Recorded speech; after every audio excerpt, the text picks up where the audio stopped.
Martial arts films have been a hit with audiences around the world ever since they saw the big screens. The earliest martial arts films came out of Shanghai in the 1920s and remained popular in mainland China throughout the 1930s. When the production of films moved to Hong Kong, we started seeing big hit movies like Jet Li's kung fu thriller The Adventures of Fong Sai-yuk.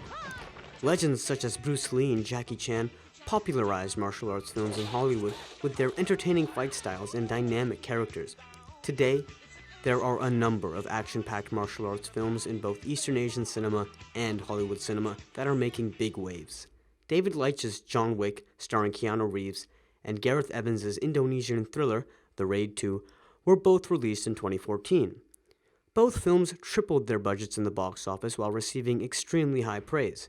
The two films follow a similar plotline and provide audiences with equally exciting action. But what separates these two movies other than the obvious geographical and monetary differences? Well, as we begin analyzing the two films closely, we will see the differences in fight style, cinematography, and how they reflect the different audiences. As we dive even deeper, we're going to discuss the numerous cultural influences, such as Western society's distaste toward Russia and political corruption in Indonesia. Each fight marks a significant point in the protagonist's journey, and I will be looking at 3 different fights, and how the locations, style of fighting, and the situations surrounding each fight help develop the character and further the plot, not just entertain the audience. The first fight isn't really a fight, it's the beatdown. The beatdown occurs in the first act, and it's where we see the protagonist essentially get his butt kicked. In John Wick, he is attacked in his own home by the Russian mob whom he refused to sell his car to, and in The Raid 2, Rama is attacked by tens of inmates in the prison washroom. The choreography of this fight is very one-sided. Almost never does the protagonist get a chance to defend himself. The films do this in order to put the protagonist at a disadvantage early on. By doing this, it emotionally charges the protagonist and gives him a reason to fight and get revenge later on in the movie. The beatdown is always followed by a shot of the protagonist at his lowest point. In the 2 shots we see here of Rama and John Wick, they are shown weak and poor lighting with scars on their face and bruises. But the look on their face is determination.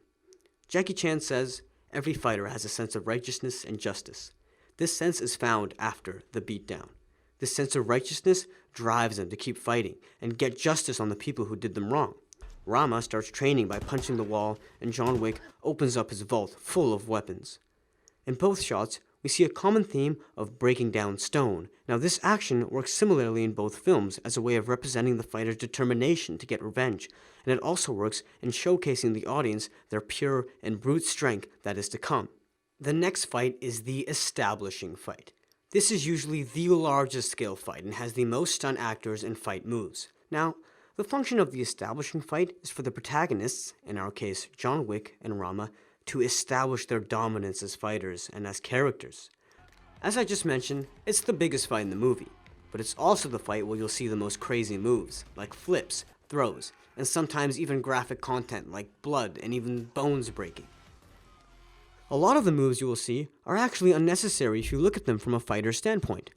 If you see this shot here, John Wick could easily knock out the goon with a quick pull of the trigger, but instead, he spins on his back, kicking his legs around in a windmill, and then shoots him. By doing the latter instead of just doing the easy way, the film works in showcasing how easy it is for the actor to take these guys out.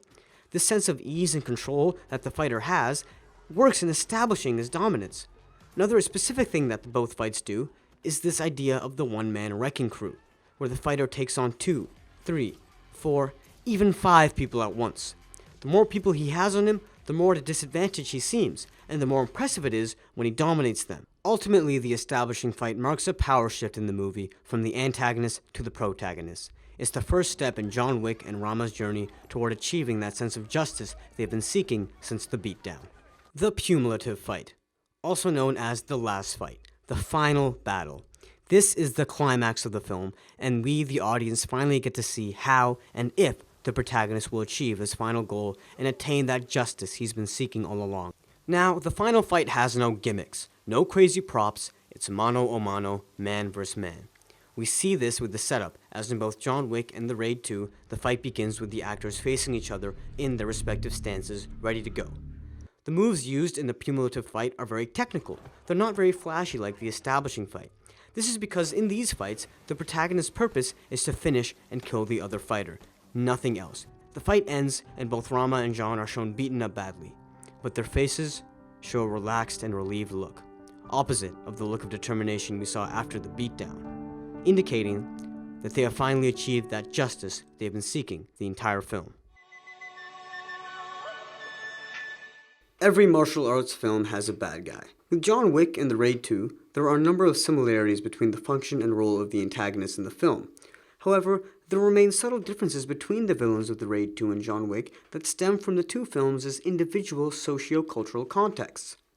In Indonesia, there is a long history of organized crime that goes all the way back to the 9th and 10th centuries with the Medgang Kingdom. Dr. Thomas Petru notes in his study of vigilantes and gangsters in Indonesia that Indonesian politics and ruling elites have a strong cooperation with the criminal world. Gangs in Indonesia have legitimate political authority that is seen with the villains in the film. The villains are shown coming out of limos, wearing nice clothing, and are shown in low-angle shots to establish their authority. Unlike The Raid 2, in John Wick, there is not this sense of respect with the villains, but instead, a sense of ruthlessness. This is a result of a common aspect in Hollywood films, and that is the portraying of Russians as the enemy. James Chapman, a professor of film studies at the University of Leicester, said, "Even before the Cold War, Russia was represented often as a geopolitical threat to the West. And nowadays, with the rise of Putin, with the problems now in Ukraine, there's been this sense that Russia remains a geopolitical threat and a hostile power. We see the influence of this in John Wick from the very start. The villains are shown at a gas station in raggy clothing, dark gray lighting, and are trying to commit a petty crime such as steal John Wick's car. They are completely ruthless in their approach and don't come off very much as figures of authority or respect. We continue to see this ruthless portrayal of Russians in the film with the shot here of them killing John's dog. Such a horrific act of killing a puppy would only be understandable to see in a Hollywood film if an evil Russian were doing it. Although both groups are evil and commit the same crimes, Indonesian culture shows a respect and a fear of the mobsters, whereas Americans are ultimately showing that Russians are just ruthless thugs." Hollywood audiences versus Eastern Asian audiences. When it comes to martial arts action films, there are noticeable differences. First of all, Eastern Asian audiences are coming to see the film for the fighting and for the martial arts, whereas Hollywood audiences are coming to see Keanu Reeves and his Hollywood gimmicks. In John Wick, we see a lot of harsh editing and cutting on the action to hide the punches and kicks and show more of the actor. Whereas with The Raid 2, there is less cutting and more of this traditional Jackie Chan style of filming that involves having one long wide shot track and follow the entire fight, so we can see every move and every hit on screen. When China began bringing martial arts into film, director Wong Kar-Lia had a mission. He said, "My mission is to bring real martial arts to films." This idea of real martial arts and traditional forms of fighting are seen very much with The Raid 2, but not a lot with Hollywood's John Wick. In The Raid 2, there is an extensive use of traditional martial arts such as Muay Thai and specifically Indonesian Pencak Silat. Now, Pencak Silat goes back all the way to the 6th century. It's a very popular form of martial arts in Indonesia. Everyone's great-grandfather or great-uncle has learnt it to some extent. There is a personal connection the audience has with the martial art, and that's why the film uses it in its fighting. With John Wick, yes, of course, there are still parts and bits of real martial arts like karate, judo, and jiu-jitsu, but most of what we see is tactical gun work. Why? Well, similar to Indonesian audiences and their connection with Pencak Silat, American audiences have this fascination with guns. Almost 1 out of every 3 Americans own a gun. People in Western culture play violent video games from a young age and are exposed to gun violence on the news almost daily.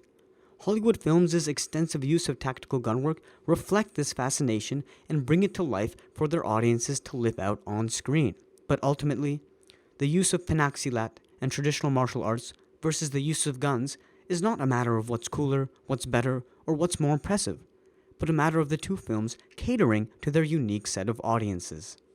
In the end, whether you're from Hollywood or from Indonesia, if you love a great action movie, John Wick and The Raid 2 will give you the exact punch or kick you're looking for.